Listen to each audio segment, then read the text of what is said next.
ஒரு வடிவோட சஜஷன் ஷாட்லலாம் நடித்து முடிக்கவே முடியாது. இப்படி குறும்பு பண்ணிட்டே இருக்கும். அதே மாதிரி ஒரு கதை சொல்கிறதுல அவரை மாதிரி இப்போ நான் பார்க்கவே இல்லைம்மா இதுவரையும். அதனால தான் அவர் தான் பெஸ்ட்டு ஸ்க்ரீன் ப்ளே ரைட்டர்னு சொல்கிறாங்கன்னா அதுக்கு காரணம் இருக்குது. அவ்வளோ அழகாக சொல்வார். நல்ல மனிதர். அவருடைய ஃபஸ்ட்டு ஒய்ஃப் பார்வதி, அது வந்து காசுக்காக வேலை பார்க்குறோம். அதனால் படத்தில் வில்லி, நிஜ லைஃப்பில் வில்லி கிடையாது.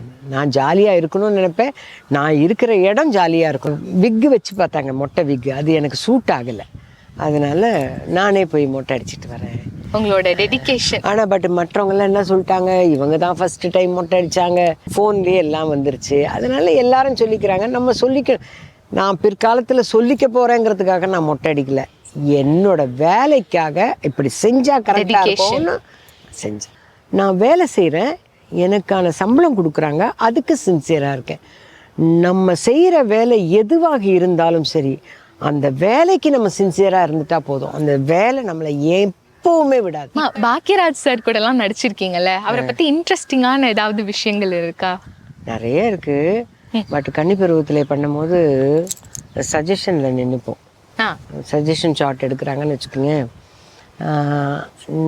அவர் கேமராவை ஃபேஸ் பண்ணியிருப்பார், நான் இப்படி நிற்பேன், இப்படி நிற்போம்னு வச்சுக்கோங்க.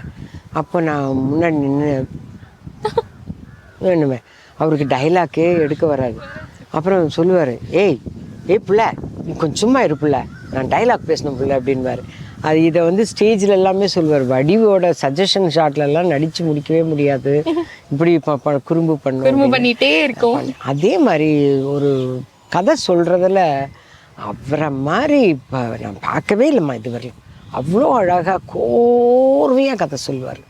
அதனால தான் அவர் தான் பெஸ்ட்டு ஸ்க்ரீன் ப்ளே ரைட்டர்னு சொல்கிறாங்கன்னா அதுக்கு காரணம் இருக்குது. அவ்வளோ அழகாக சொல்வார். நல்ல மனிதர். அவருடைய ஃபஸ்ட்டு ஒய்ஃப் பார்வதி, அது பேர் என்ன, பார்வதி பேர் எனக்கு பார்வதின்னு கூப்பிட்டு அவங்கள எனக்கு நல்லா தெரியும், பார்வதி நல்லா தெரியும். அதனால் பார்வதி வந்து இவரை லவ் பண்ணுறாங்கங்கிறது என்கிட்ட சொல்லி அதை வச்சு கலாய்க்கிறதெல்லாம் கிரேட். ஜாலியா எல்லாரும் கூட ஜாலியா, நீங்க ஜாலி டைப்பா? நான் ஜாலியா தான் இருப்பேன், எப்பவுமே ஜாலியா தான் இருப்பேன். படத்துல சீரியஸா இருந்தாலும் நீங்க ரியல் லைஃப்ல வந்து அது வந்து காசுக்காக வேலை பார்க்குறோம். அதனால படத்துல வில்லி, நிஜ லைஃப்ல வில்லி கிடையாது. நான் ஜாலியா இருக்கணும்னு நினைப்பேன். நான் இருக்கிற இடம் ஜாலியா இருக்கணும். ஷூட்டிங் ஸ்பாட்லயும் ஜாலியா தான் இருப்பேன். ஜாலியா டயலாக் மெமரி பண்ணும்போதெல்லாம் அதுதான் எனக்கு வந்து கோபாலி சார் கொடுத்த ட்ரைனிங் இருக்குல்ல. அதனால 60 பக்கமா இருந்தாலும் அப்படி பார்த்துட்டு கொடுத்துட்டேன்னா என்னோட கான்சன்ட்ரேஷன் ஃபுல்லாக அங்கே தான் இருக்கும். நான் ஷார்ட் டேக் போகிறதுக்கு முன்னாடி ஜாலியாக பேசுவேன், எல்லாம் கிண்டல்லாம் பண்ணுவேன். ஆக்ஷன் ஒரு குரல் கேட்டுச்சுன்னா டெடிகேஷனா. உங்க டெடிகேஷன் லெவல் பத்தி சொல்றதுக்கு ஒண்ணுமே இல்லை. ஏன்னா மொட்டையெல்லாம் போட்டு நீங்க படம் நடிச்சிருக்கீங்க. அது வந்து குடும்ப சங்கிலின்னு ஒரு படத்துக்காக விக்கு வச்சு பார்த்தாங்க, மொட்டை விக்கு, அது எனக்கு சூட் ஆகலை. அதனால நானே போய் மொட்டை அடிச்சிட்டு வரேன். உங்களோட டெடிகேஷன். ஆனால் பட் மற்றவங்களாம் என்ன சொல்லிட்டாங்க, இவங்க தான் ஃபஸ்ட்டு டைம் மொட்டை அடித்தாங்க, ஒரு பெண் ஃபீமேல் ஆர்டிஸ்ட் இவங்க, அவங்க நிறைய பேரெல்லாம் ஏன்னா இப்போது மீடியா ஜாஸ்தி ஆயிடுச்சு, ஃபோன்லேயே எல்லாம் வந்துருச்சு. அதனால எல்லாரும் சொல்லிக்கிறாங்க. நம்ம நான் பிற்காலத்தில் சொல்லிக்க போகிறேங்கிறதுக்காக நான் மொட்டை அடிக்கலை. என்னோட வேலைக்காக இப்படி செஞ்சால் கரெக்டாக இருக்கும்னு செஞ்சேன். கண்டிப்பா அது ரொம்ப பெரிய விஷயம். ஏன்னா நிறைய பேர் பெரிய விஷயமே கிடையாதுமா, இதில் பெரிய விஷயமே கிடையாது. ஏன்னா நான் வேலை செய்கிறேன், எனக்கான சம்பளம் கொடுக்குறாங்க, அதுக்கு சின்சியராக இருக்கேன்.